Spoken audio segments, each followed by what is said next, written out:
it's a sort of a way of getting your ideas out. You have these niggling ideas in the back of your head, and it's just a way of getting rid of them, really. It's quite a cathartic process, but I quite like that. Getting a sort of an embryo of a thought and then sort of following it through to a conclusion. It's just sort of getting all the rubbish out your head, really, and painting's quite good at doing that.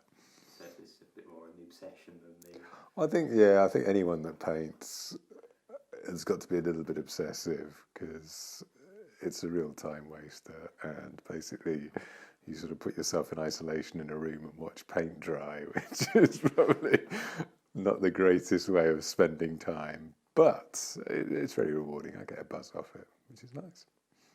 Do you kind of do anything with the paintings afterwards, or? Yeah, I exhibit them and I sell a few, and yeah. So I try and get them out as often as possible. I've got a website I put them up on, and a Facebook page I post them up on. But yeah, I mean, I do okay. They pay for themselves. I cover my material costs and everything else. So yeah, I don't lose money on them. But yeah, they're good.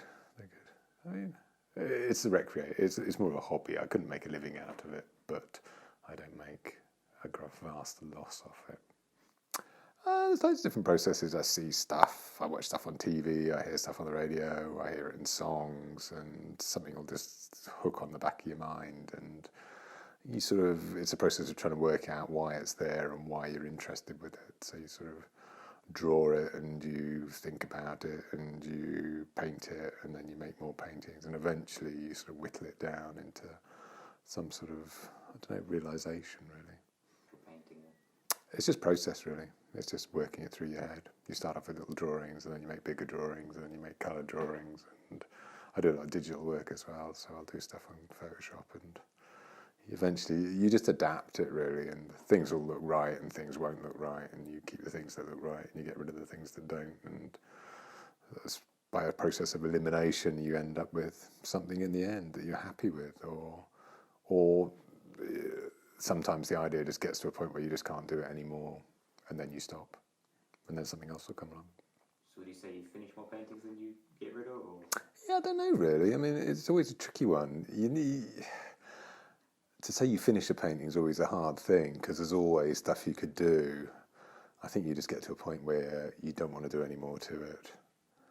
I think the big danger with painting is you can over-finish them, which is the big problem. Most people find you overwork them, then they lose that sort of spontaneity, and they become a bit laboured. So it's knowing when to stop most of the time.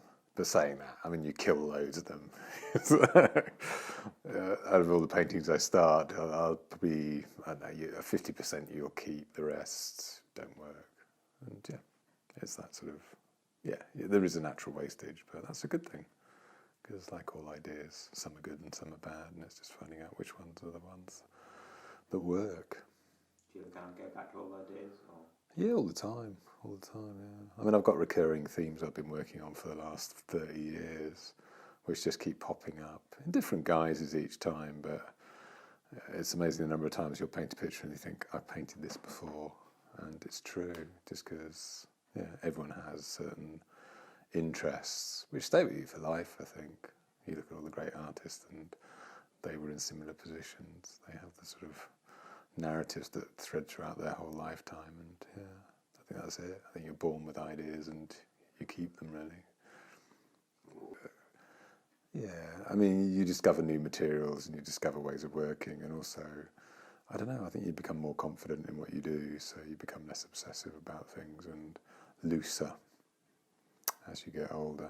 So yeah, I mean, and also, I mean, to say you have a style is not necessarily the case. I think everyone has lots of styles.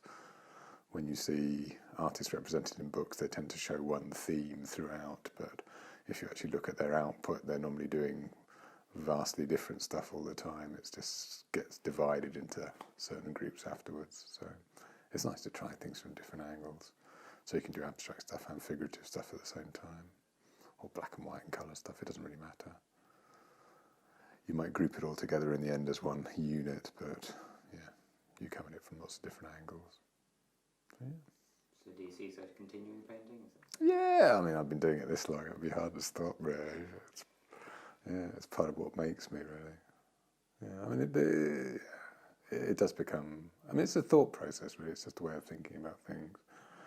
People write songs, or people play video games, or people watch TV. I paint. It's a sort of way of getting stuff out of your head and into the world. It's a way of sort of exploring ideas and just, I don't know, trying to understand things, really. So.